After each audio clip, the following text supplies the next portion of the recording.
Okay, I've got an ordinary sponge here. I'm going to try and do a wee bit of sponging to put a sky on this this picture here. Just put the phone into the rig here. There we are. And I've got a few colours on my palette here. I've got cerulean blue, cad yellow deep, burnt umber, and titanium white. And what I'm going to do is just hold the sponge so that none of the edges touch the painting. So I've got it like that. So I'm just going to dab some of this into the paints here. So first of all, blue and white, get that sort of thing. Touch of brown, touch of yellow. And just try it on a bit of empty palette there, see how it's going. It's a bit brownish for me. I'm just going to mix them up a wee bit. Like that. Perhaps some more white. So I get the right, something like the right mix that I want. Get a bit better. So it's good traces of these other colours, it's mostly white. Yeah. Just grab a hold of that there. Let's get a bit more brown, a bit more yellow, and a bit more blue.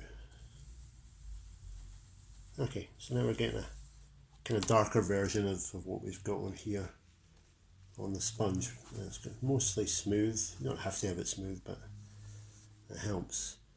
And then we're going to build that up on the surface here just by padding it on like this. If you keep building that on like that, you can build up the background pretty quickly.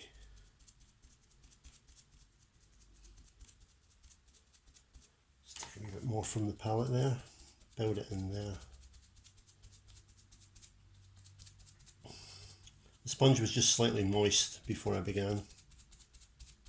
Whoops, that can happen from time to time. I just got to a bit of the sponge where there was too much brown. So just get a bit more green and blue, yellow and blue.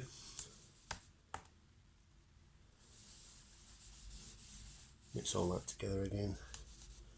And then just carry on, it will absorb that.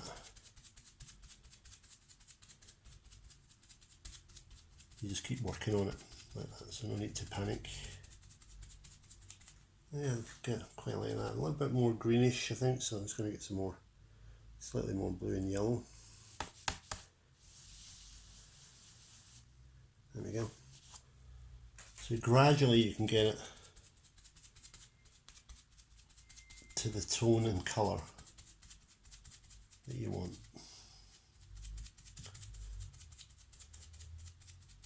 Yeah, just a wee bit excess brown just in there again. Okay, so obviously that's a little bit too sudden, the change from one colour to the other there. And so now I can add in a little bit more white to my mix on the palette here. If you can see that, I'll just get some more white. Just get a little bit more out of the tube here, which is a wee bit empty. There we go. Nice. Okay, so I'm just going to dab that onto the white there, like that.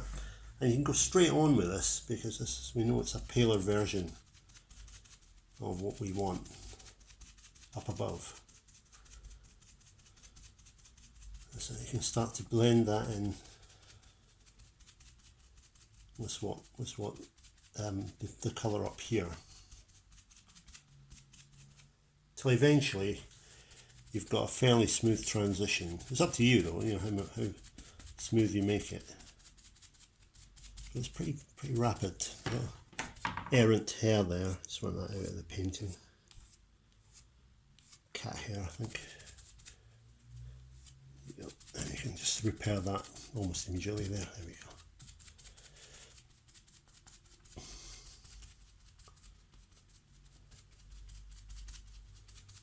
This will then start to absorb the wet paint above it here and blend the two together. There we go.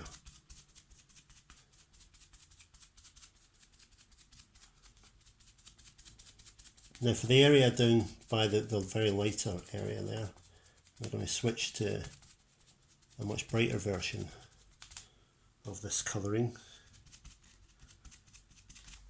So almost pure white again, yeah.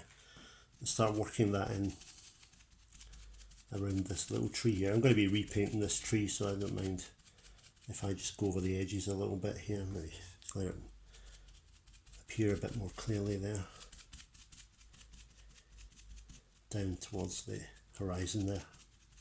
It's possible you could actually, little hair there, just get rid of that. It's possible you could tape along the horizon. I'm not going to bother right now because I'm going to be doing some more painting along that horizon.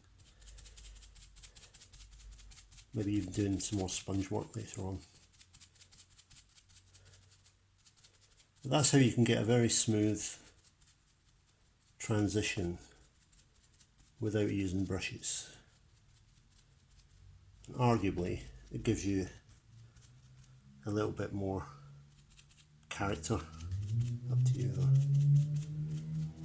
There we are, like that. Okay, so using sponges to create a green sky there. Let's do that out there. You can perhaps see it this way around. Take it away from the rig. There we are. And that's you know, obviously we're going to overpaint where the tree is later on. Okay.